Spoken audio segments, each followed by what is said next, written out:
Hey everybody, it's Katie. Today I am going to introduce you to our newest venture, and that is meat rabbits.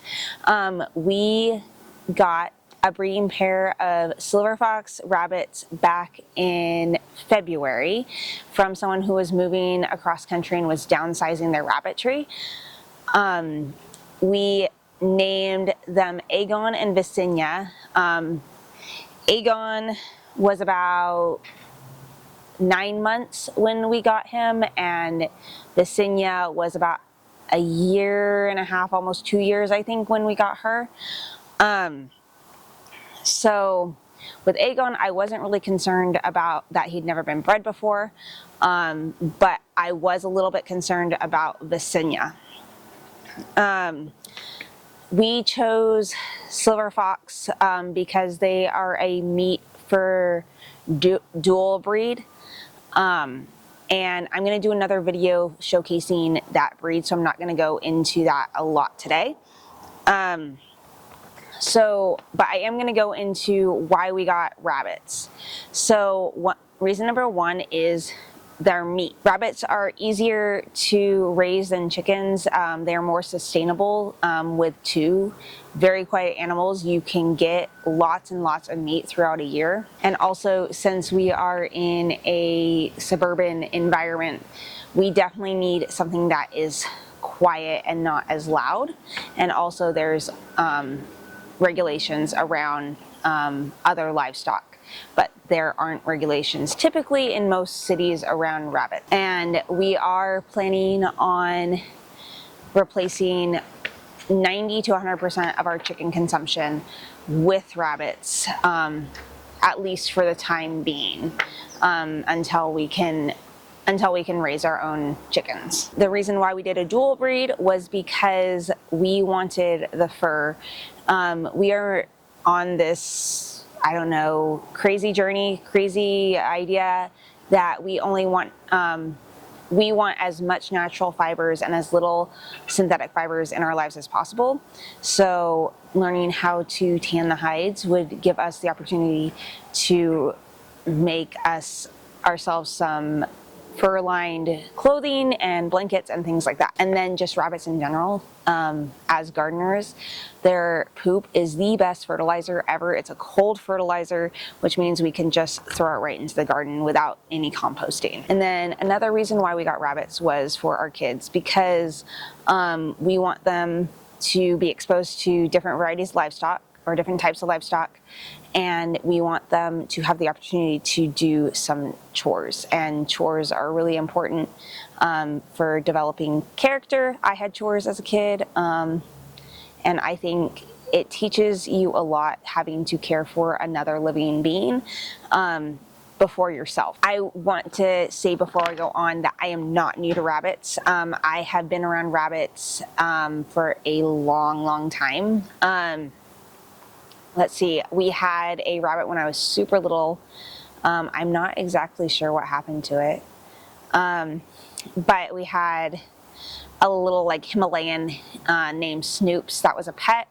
And I don't know, I probably kept in the backyard and then escaped or something. So then when I was about 10, 11 years old, we joined our local 4-H club, and my little sister got involved in the rabbit project, and she got her first rabbit was a black mini Rex named Blackie, and then a few years later she got into mini Lops and started breeding those. So she did a lot of mini Rex and mini Lop over the course of her 4-H career. I did not do rabbits in 4-H, but when I was about 16, 17, I got into breeding and showing Flemish Giants, and I did that for a few years. When my little sister got out of rabbits, I bought her rabbitry out, and then as the rabbits aged and grew old, I just didn't replace, and I was doing other things at the time, so I just got out of rabbits probably when I was sometime in college age, early 20s. But I've done show rabbits, but I have not done meat rabbits, and I am very excited for this new venture. Since we did bring these guys home in February, yes, we have bred them.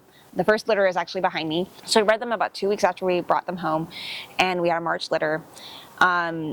She only had 3 babies, and 1 was stillborn, which did concern me. So I made the decision that I wouldn't have normally made for breeding, and I bred her at 6 weeks after she had kindled her first litter. Usually I like to wait a few more weeks after that before I breed. Like I said, I was glad she was able to conceive because she'd never been bred, and I know that fat can accumulate around the ovaries and uterus, and it can make it hard for rabbits to breed at older ages.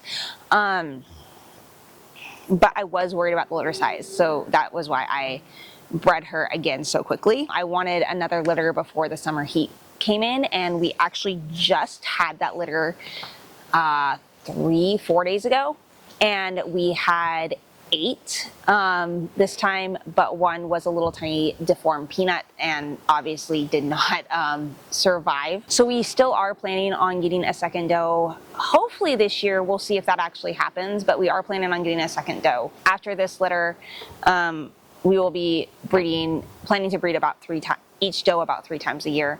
And that gives them enough time to recover between kindlings. So processing, that is kind of like the ultimate end of this, is the processing of the babies, and we have not done that yet. The ones behind me, they are the first litter. They are about 12 weeks now, and most meat rabbits you would process at 12 weeks, but we want the first, so we're going to let them go somewhere between 16 and 20 weeks before we process. So they have another month or 2 before we do that. I have been doing a lot of reading and watching videos on the processing and all that's involved in that. But the hands-on experience is what really is gonna be what teaches. The one thing that I am worried about is the cute factor, which is why my dad always said that he couldn't do meat rabbits because they're just cute, but meat birds, chickens, you could do that because they're ugly. So as far as that, we do have a plan. If you have knife recommendations, that would be great. I am looking for a good knife for processing. And then you can kind of see our setup behind us. I'm going to do another video that goes into depth on it, but for this, I'm just going to say that we have 2 hutches. This one over here with our breeding pair is technically a 3-hole hutch. I have it divided into 2 right now, so that our mama has a bigger space. And then this one is our grow out hutch. And those are from plans from Tealstone Rabbitry. Other hutch is based on plans that were designed by Good Simple Living. For water, we use rubber bowls. Feeders, we use bowls and J feeders. We use tile resting mats, and then we muck out underneath a few times a year. There's no trays, so we just rake it out and put it on the garden. I had straw to keep flies and stuff down. And then for summer heat, we're using shade cloth and ice bottles to keep everyone cool. I moved because the sun's coming up over the house. So that is like just a quick overview of our setup. I'm going to do another video with an actual tour of our rabbitry and show you all that we use. But that will be a future video. I just wanted to do this one. I wanted to do this one to let you know what we are doing, and that we are doing meat rabbits, and we are super, super excited.